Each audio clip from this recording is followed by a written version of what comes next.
Hey folks, it's Sunday, July 6th. It's a beautiful day, only a little bit of rain. So a question was posed to me about like, how am I to sell you on a no vote without referencing the contract that the employer has given you? I mean, I'm not really sure how I'm supposed to sell to you what you've already asked for, because there hasn't been any negotiations in the past 2 years. This is the same contract offer they made October 2023 with a $1,000 bribe. But so how am I gonna sell this to you without talking about the negatives of their contract? Well, let's think about a couple of things here. One, you'll be upholding your rights under Section 2 of the Charter of Canadian Rights and Freedoms. Section 2, the right to association, guarantees us the right to strike as determined by the Supreme Court not too long ago.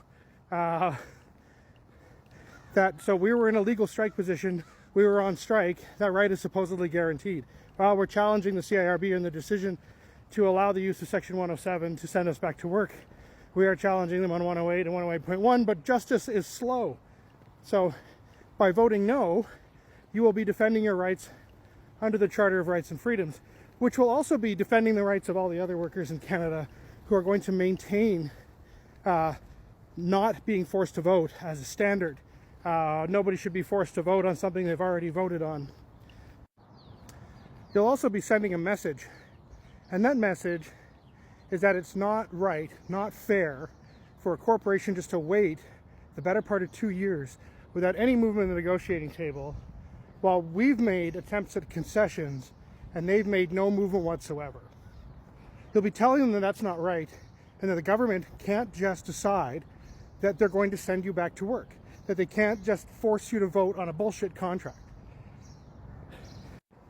You'll also be standing up for your own democratic rights. In this union, our demands at the negotiating table are made by the membership.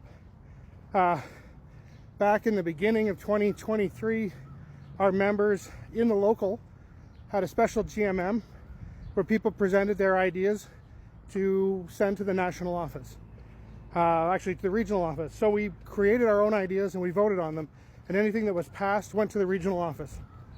Then delegates were elected from all of the locals across the region. That's Saskatchewan, Alberta, Manitoba, and the Northwest Territories. And we all went to a regional conference and we voted on behalf of the other members to create a package of demands that we sent to our national office. All other regions, 7 other regions, so 8 regions total, sent in their ideas as well. And those ideas went to the national office, were compiled, and then sent back to us. And we gave our negotiating committee a mandate to search for those goals through that vote. That's a vote that most other unions don't do. Normally you just get to the regional level and then they just presume that you're giving them the mandate. But we do that extra vote just to make sure. So, and that would have been our strike vote. But that mandate was what you voted for. And that's what we're trying to go for our goals. If you don't know what those are, then I'm a little bit lost here. Because if you came to the strike vote, you heard what we were asking for. If you participated in the process, you should know what we were for. It was also published in a magazine, our Perspective magazine. I think it's in like July 2023's version of that. You can search that out on the website. So you'll be supporting the rights that you voted for. So the problem I have here is that you already voted for this, and that was the mandate we be given to them. That would be like if Minister Patty Hadju got elected and then we just decided, we changed our mind, we'd like to do another election. Wouldn't that be great, hey? We can't recall our elected officials, but they can force us to vote on something we've already voted on. That doesn't sound right to me. You'll also be deciding on keeping good jobs that could be middle class again. You'll be voting on keeping the gig work out of Canadian politics, out of Canadian jobs, out of the public sector. Gig work is just a race to the bottom. There'll always be somebody who'll do it for a little bit less until there will be everybody who has to do it for everything that is less. So by voting no, you'll be telling the government gig work is not for us. Gig work should not be in public sector employment.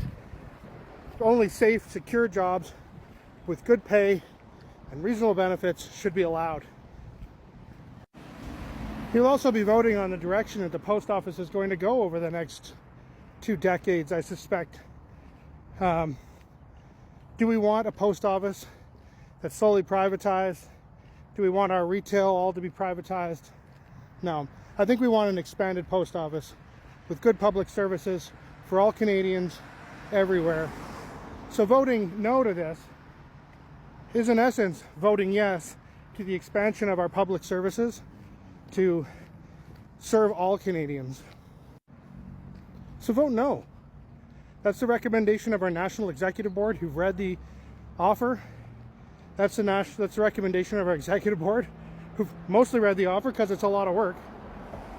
And I'll be producing videos over the next short while talking about the individual items in that. But just to get this part out of the way, you have a good day.